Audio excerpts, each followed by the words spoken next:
Okay, good afternoon and welcome everyone. My name is Catherine and thanks very much for making the time to join us today. We're meeting across New South Wales and Lutruwita, Tasmania on Aboriginal land, sea, under the sky and next to waterways. And together we acknowledge with deep respect the traditional owners of this land.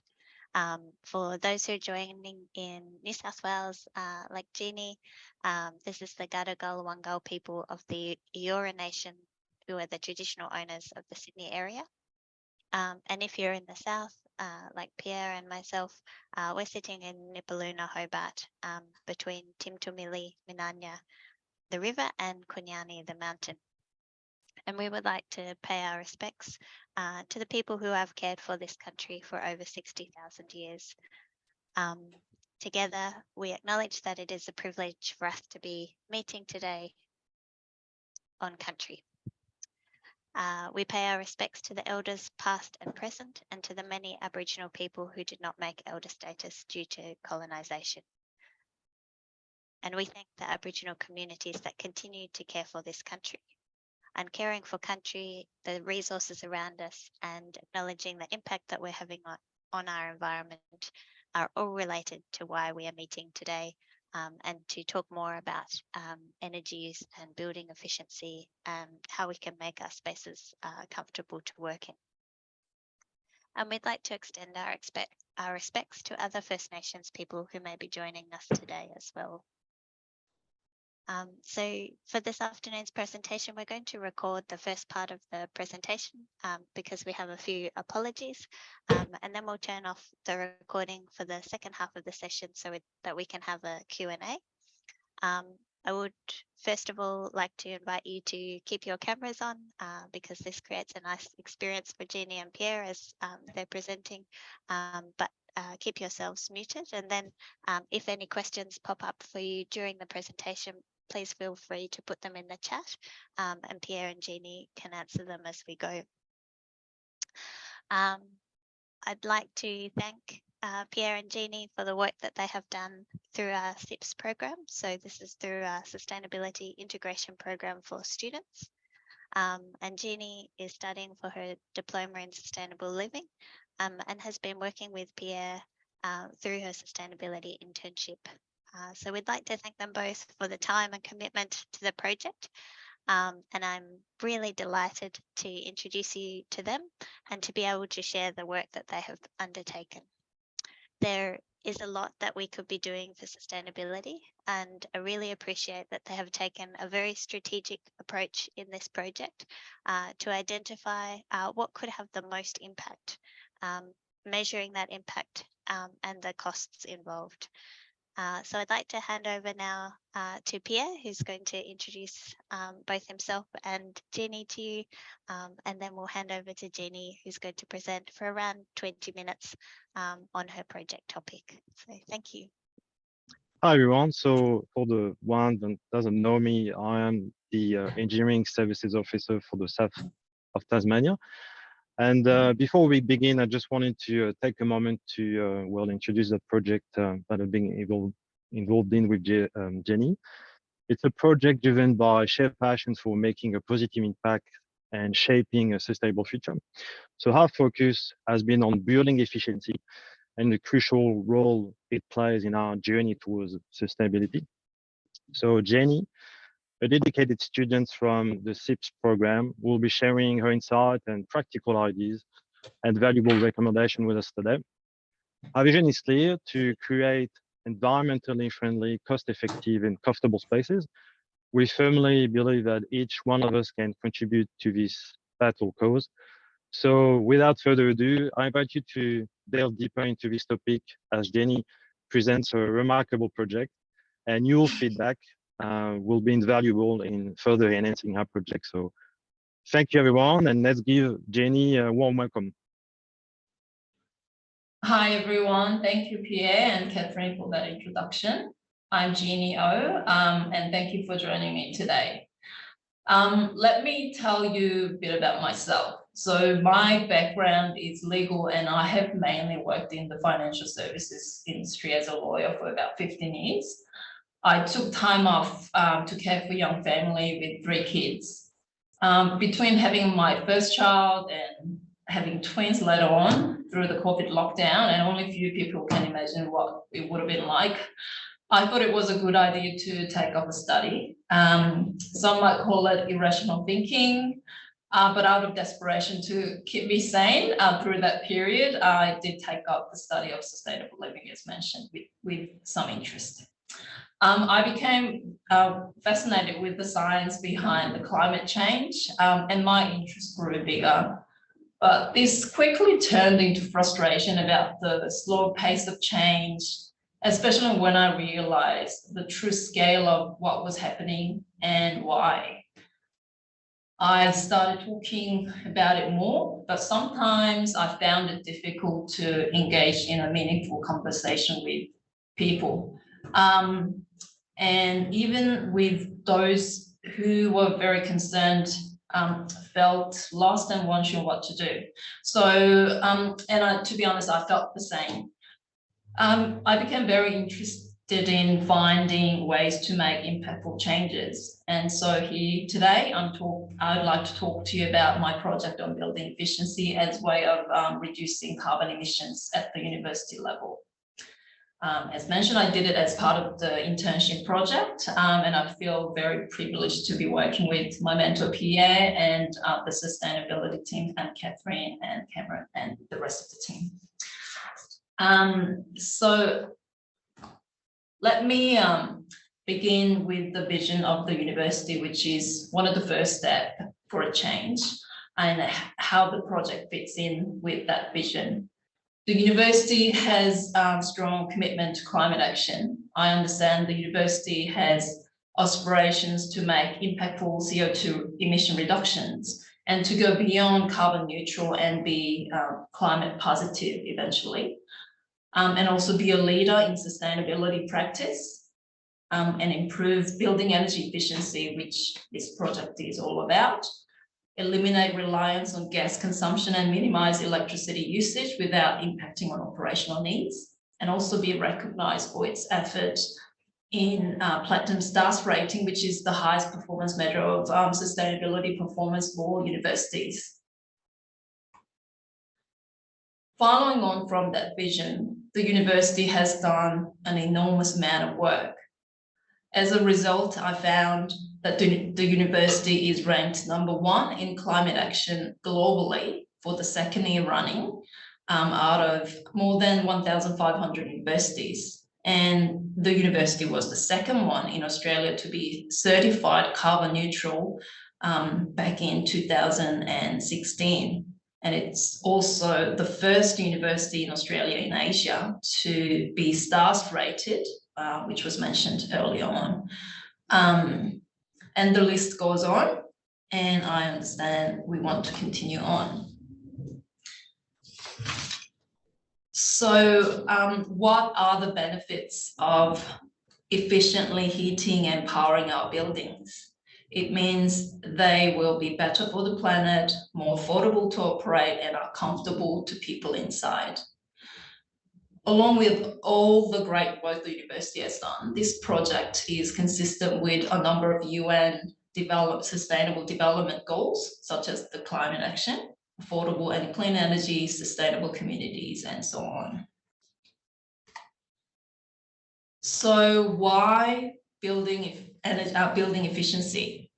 You might wonder how much carbon emissions we could cut by turning off the heaters and lights.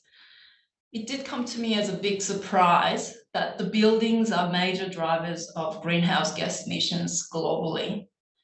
Residential or commercial buildings or built environment use more than half of all electricity generated, and they account for about 1/3 of global greenhouse gas emissions. That's really big. The same is true for Australia. The building accounts for more than half of Australia's electricity consumption. And so it has huge implications, not just for carbon emissions, but also for energy security. So focusing on building energy efficiency was a no-brainer.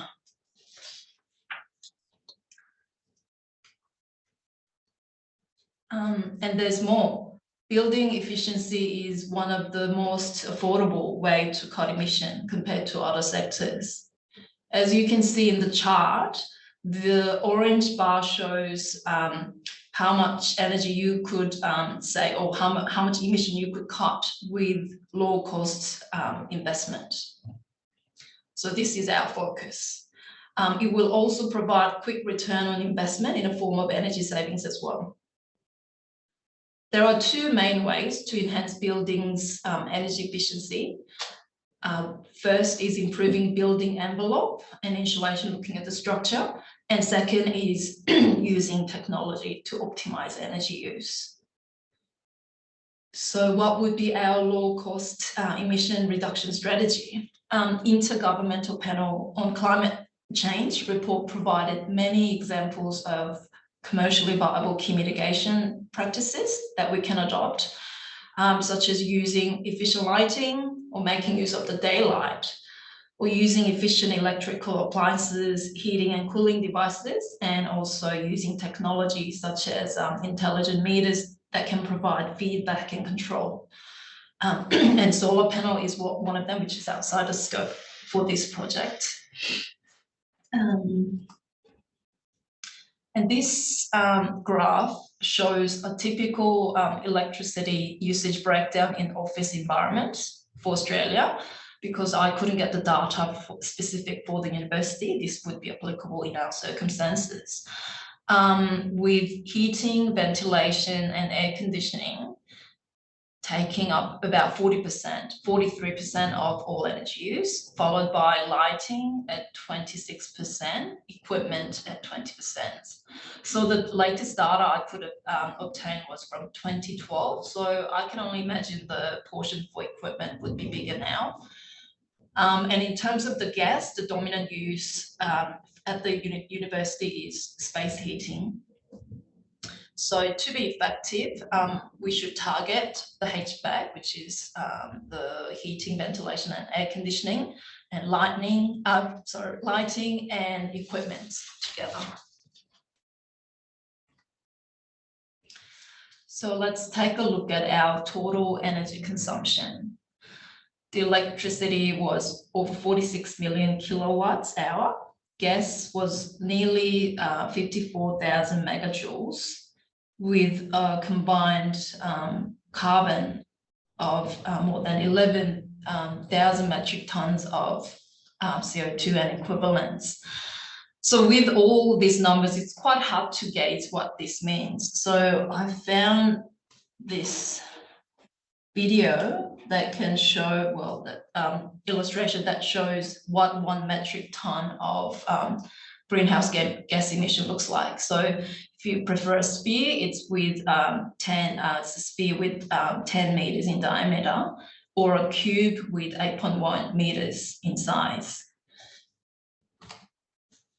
So if we pile that up, or if we pile up our annual carbon footprint, it would look like this, some 11,000 metric tons, which is huge. And what does it mean? So using the 2017 sample data for Tasmania, it can provide electricity for almost 5,500 households for a year. And because Tasmania has the highest electricity consumption overall, it's almost double of Victorian state. So it potentially could power 11 or more than 10,000 households in Victoria. In terms of the gas usage, it's equivalent to powering about 1,500 households in Tasmania for a year. But bear in mind that gas consumption for Tasmania is for heating only, but the sample data that I've used is for residential, that includes space heating, water, and cooking. And also our Tasmanian data consumption is double the gas usage of South Australia, so it can power many more people. And Tasmania has a very clear seasonality because it is cold, and winter consumption is almost double of the summer.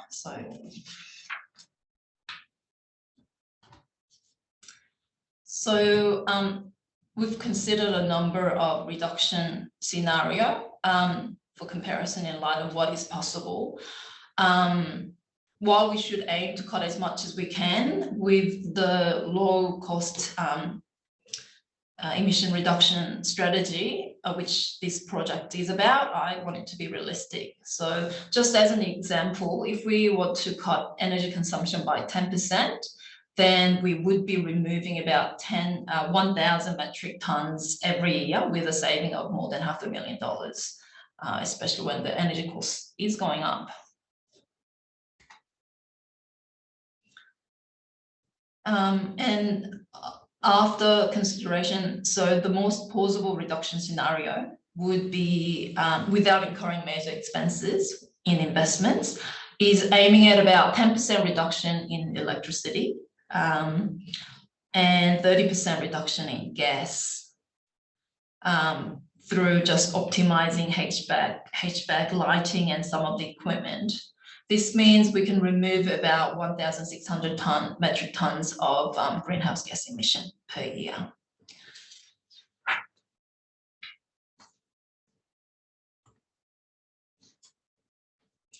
So when I first started the project, I looked at various data that's been collated around energy consumption for gas, electricity, cost of shifting energy source, energy density, and relative carbon footprint. Because there are a large number of buildings that we have, we just needed a strategy, simple strategy.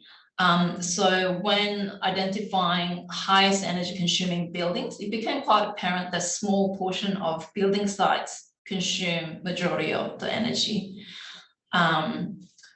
So that's 32, to be exact, 32% of the building represent 80% of the total energy consumption.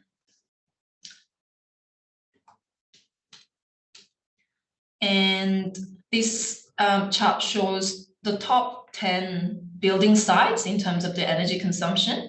It's not intended to name and shame, but it's just really to think about what potential explanation there might be and what we could do about it. And I wanted to highlight that the top 4 buildings make up about just under 20% of the overall electricity. So it would be a good idea to kickstart with the top 4 buildings to have better impact or high impact. And the yellow bar shows the average of all buildings, but wouldn't really be a fair comparison because buildings are of different sizes and have different facilities and so on.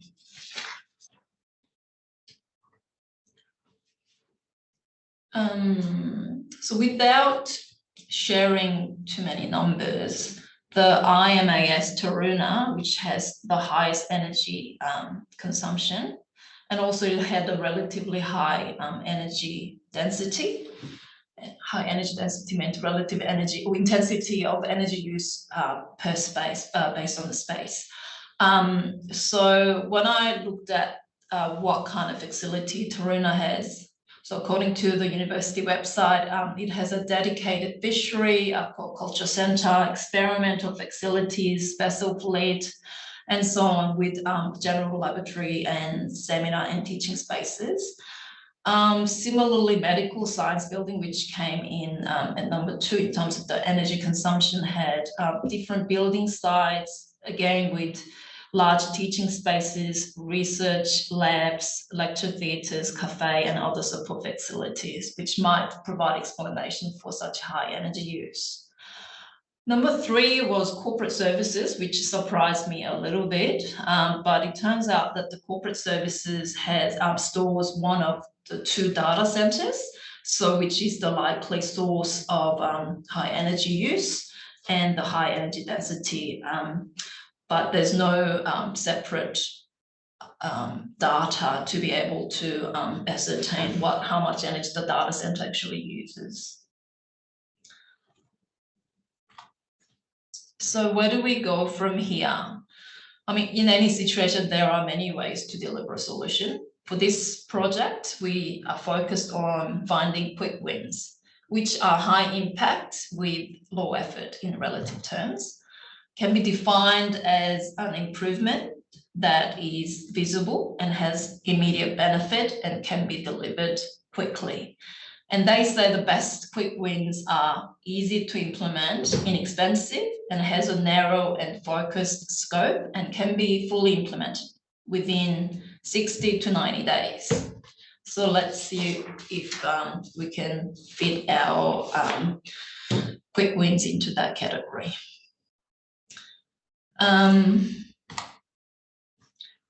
So if you look at the top left quadrant, I try to fit in what could be categorized as quick wins.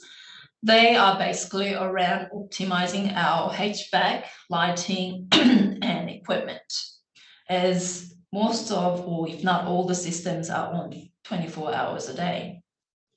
So it is as simple as adding control functions so that we can set operating hours and optimize temperature level for HVAC, and also conducting equipment health check and doing maintenance to make sure that the equipment and appliances can run as efficiently as they can without being replaced with the new ones. And also for the hot waters, making sure that they only run on business hours. So we wouldn't be boiling water at all times. And also we can upgrade lighting and optimizing lighting schedules. I thought that we could also use past sustainability project as part of quick wins. I understand there was a nightlight drain project that was on to understand the energy consumption, that we could use that as a basis for making a case for replacing all the light equipment. And there are other opportunities which may require significant investment as major projects down the track, which may be high impact but high effort. So that would include removing gas as energy source, and setting up governing policies and guidelines around electrical consumption and energy equipment, energy efficient equipment. It will be, so that project would be consistent with the university's strategic framework for sustainability. It will help the university to meet a number of goals under that project, such as Goal 1, being a leader in sustainable governance and implementation. Goal 2, sustainability education and research. Goal 4, demonstrating university's commitment commitment to sustainability in its facilities and operation management. So I wanted to share a quick a case study that was done with the chemistry building, which was number 4 in terms of the energy consumption. So I understand November last year, Pierre worked with chemistry facility lab manager and researchers to optimize the gas heating equipment and looked at did the maintenance check of the plumbing around it. And so if you see, the blue bar shows the previous 2022's energy consumption compared with the green bar. So in November, green bar starts in November. So that shows a significant reduction in gas consumption. I understand it's some 40% reduction. That's quite significant, cutting already more than 85 metric tons of carbon. So I hope I have presented you with a compelling case, with a simple approach in relative terms. And to roll this out, we do need your help. We need to understand the usual operating hours for a teaching space, lab, and different equipment, to help optimize HVAC devices, lighting, hot water, and other equipment. And also identify any research equipment maybe that could be turned off, that doesn't have to be on 24 hours a day. And report any faulty systems or equipment that's making funny noises. And turning off heaters, lights, monitors, kitchen appliances as you leave the space. That can really add if it's one person doing it, it may not, but if everyone's doing it, it can actually make quite a significant difference. And we would love to hear your ideas about what we could do or how we could move the culture. And so one day, hopefully we can transition these major carbon drivers of buildings into green buildings that can produce more energy that they can produce, they use. Let me share what a Nobel Prize winning physicist said about energy. As the saying goes, the Stone Age did not end because we ran out of stones. We transitioned to better solutions. The same opportunity lies before us with energy efficiency and clean energy. So my goal for the project was to learn how to effect change, empower people to make change and be part of that. And I would hope to be able to use this experience to spread the empowering change to other areas. Yes, and that brings me to the end of the presentation, and thank you for your time. And if you have any questions, feel free to put it into the chat.